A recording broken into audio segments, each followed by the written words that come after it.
kan batun dambarwar Rasha da Ukraine inda manyan jami'an diplomasiyar Amurka da Rasha suka yi ganawar keke da keke a karan farko tun bayan mamayar Rasha a Ukraine. Ganawar dai tsakanin ministocin ƙetare Anthony Blinken da Sergei Lavrov ya auku ne a gefen taron kasashen G20 mafiya karfin tattalin arziki a India.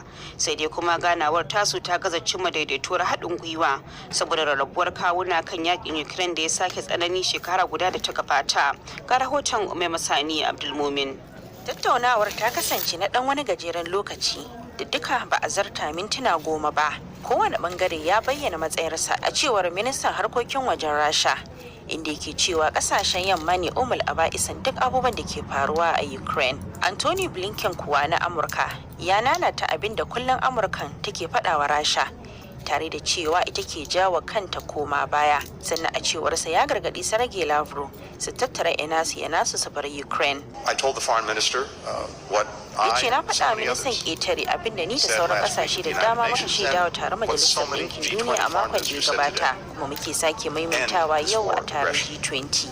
A kawo ƙarshen wannan mamaya, a shiga tattaunawar diplomasiya za ta samar da riba cikin kwanciyar hankali mai ɗorewa. Mr. Lavrov ya zargi ƙasashen yamma da gazawa wajen aiki saƙonsu ga al'ummar Ukraine, yana mai jaddada cewa ana ƙara tunzura Kyiv akan ci gaba da wannan yaƙi. Wannan rabuwar kawuna da ke sake tsanani ya tunzura India, wadda take cewa burinta na amfani da wannan shekara a matsayinta na mai masaukin baki a taron G20 domin mayar da hankali kan batutuwa masu muhimmanci ga kasashe masu tasowa ya fuskanci cikas, domin akwai wasu muhimman batutuwa kamar shawo kan matsalar karancin abinci da tsaro da makamashi. Ko da yake ministocin da ke halartar wannan taro sun cimma matsaya kan wasu daga cikin batutuwan, amma dai an cimma matsaya guda da za ta ba da damar su fitar da sanarwar haɗin gwiwa, saboda Rasha da China sun ki amincewa da duk wani yunkuri na ganin an warware abubuwan da ke kasancewa manyan matsaloli.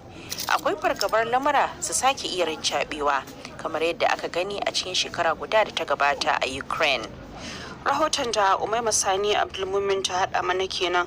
Tu daga batun rikicin Rasha da Ukraine sai kuma na siyasa amma a Najeriya, inda ɗan takarar shugaban Najeriya a jam'iyyar adawa ta PDP Atiku Abubakar ya ce lauyoyinsa na nazari kan matakin da ya dace shi da jam'iyyarsa su ɗauka kan zargin cewa INEC ta saba dokoki a zaben shugaban ƙasa na ranar Asabar. Atiku Abubakar ya bayyana haka ne yayin taron manema labarai na farko da ya yi a Abuja tun bayan ayyana Bola Ahmed Tinubu a matsayin wanda ya lashe zaben shugaban kasa.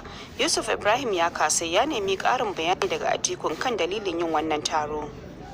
Makasudin dai shine faɗakar da 'yan Najeriya zaben da aka yi da ya wuce ran Asabar da kuma kurakuren da aka yi ta samu ko ta ina, da kuma koke-koke da aka yi ta yi don rashin bin dokoki da ka'ida da hukumar zaɓe ta yi ran Asabar da ya wuce. Akan lalle ya zamanto wajibi mu ja hankalin hukumar zaɓe domin ta gyara ayyukanta. Duka 'yan Najeriya ne za su ɗauki mataki, domin kurakurin da aka samu ya shafi duk 'yan Najeriya, kudu da arewa, gabas da yamma. Hukumomi da suka zo na bin zaɓe daga ƙasashen waje sun amince ko kuma sun yarda cewa ba a yi zaɓen nan bisa ƙa'ida, bisa dokoki da ƙasa ta shimfiɗa wa hukumar zaɓe ba. Bivas ɗin ba ta yi aiki kamar yadda aka ce ya kamata ta yi ba. Saba da aka ce ta yi aiki ba ta yi ba. Kasan haka suka yi mana 2019, to bana kuma akwai alama haka suke so su. Wani mataki za ku ɗauka? Za ku je kotu ne? Abinda doka ya bayyana shine idan har ba mu amince da abinda hukumar zaɓe ta yi ba, mu je kotu. Yaushe za ku tafi kotu? Kullum ɗauke lokaci saboda akwai iyakacin lokacin da wani. To ai akwai lokaci kuma sai mun bi lokacin, kuma sai mun tambayi shawarwarin lauyoyinmu, su za su ba mu shawara ga shawarar da ko a je kotu ga kuma dalilin da yasa za a je kotu. Shi dan takarar da hukumar zaɓe ta bashi certificate ya ce ya ga kwamiti domin a zo a kira ku yi aiki tare. Shin kana shirye ka yi aiki da shi Bola Tinubu idan aka zo wajen ka? Ya to ba zo wurina ba tukun. Idan sun zo za ka karbe su? A zan ba da dalilai. Idan an cika ka'idojin za ka yadda ka yi aiki da su, ka'idojin da ka bayar cewa ka yi aiki da gwamnatin? A sai na yi shawara da kuma jam'iyyata. idan na shawara da jam'iyya za mu yi aiki tare fahim kuma sun ce ba za mu yi aiki tare ba shikenan. Dan takarar shugaban Najeriya kenan a jam'iyyar PDP Atiku Abubakar. To wannan bidiyo yana nan a shafinmu na intanet bbchausa.com da fatan za ku je ku kalle shi. To har yanzu dai kan batun siyasar wani bangare na 'yan adawa a Najeriya na cewa su sun amince da sakamakon zaben shugaban kasar wanda Bola Ahmed Tinubu na APC ya yi nasara. Jam'iyyar SDP ta ce tana baiwa takwarorinta da basu gamsu da zaben ba shawarar su garzaya kotu maimakon su zauna ana hayaniya da ka iya haddasa ya mutsi. Dan takarar shugaban kasa na SDP din wanda ya zo na shida a zaben da kuri'u sama da 80,000 wato Alhaji Shehu Gabam ya yi wa Ibrahim Isa karin bayani. Sakamakon zaɓe ya fito kuma mu ma SDP mun ci zaɓaɓɓuka da yawa a wurare daban, mun ci sanatoci, mun ci House of Reps, kuma mun ce wannan result da INEC ta yi yanzu mun amince da shi.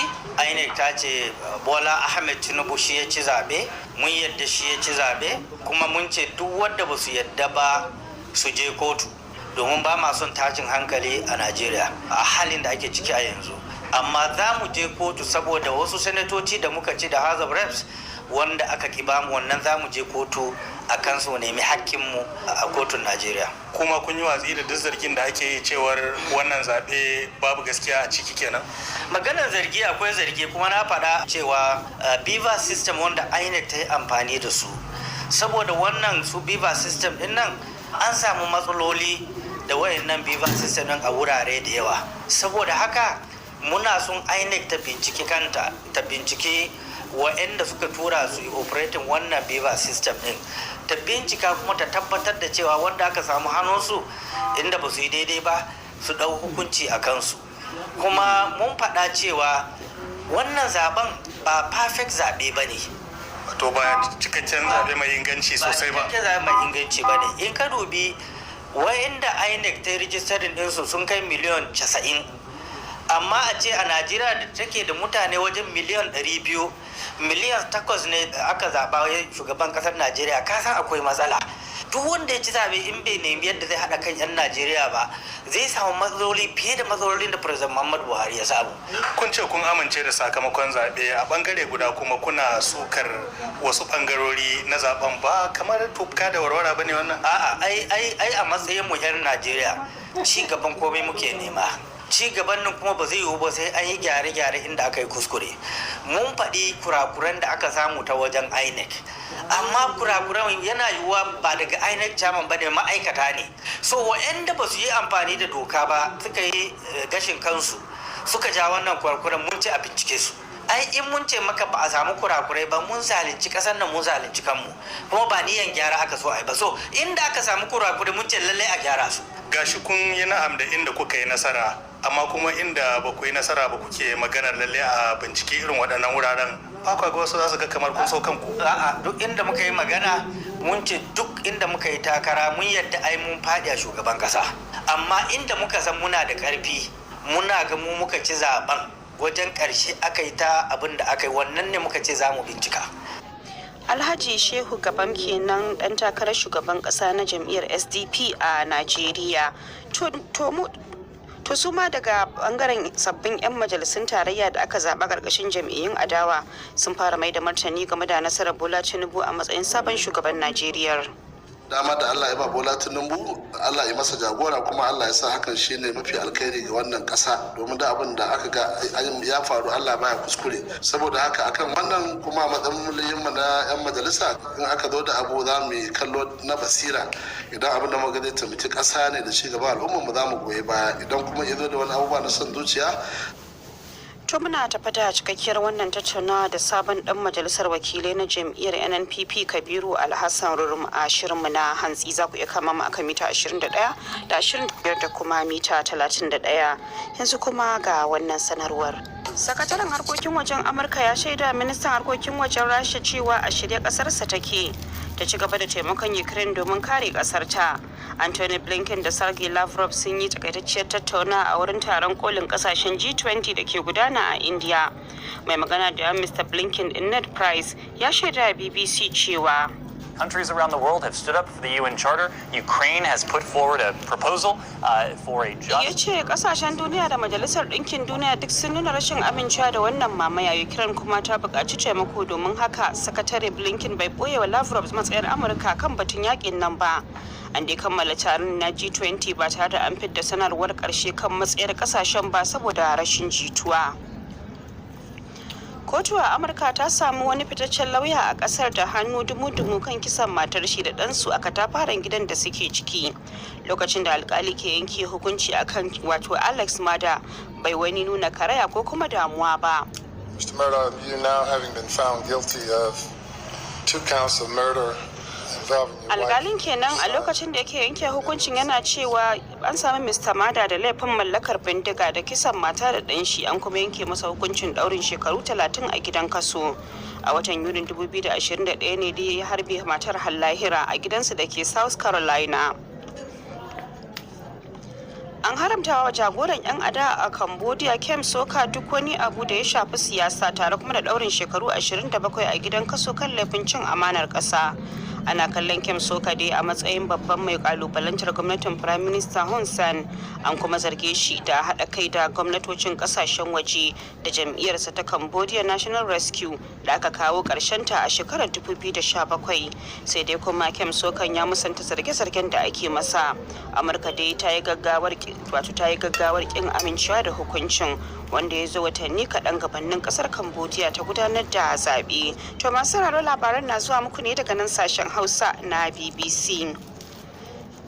An yi taho mu gama tsakanin masu zanga-zanga da jami'an tsaro a wani yanki mai arzikin mai da ke kudancin Colombia, lamarin da ya janyo asarar ran mutane 10 ciki har da ɗan sanda. Wasu mutane da dama kuma sun ji rauni, kana rahotanni sun bayyana cewa shugabanni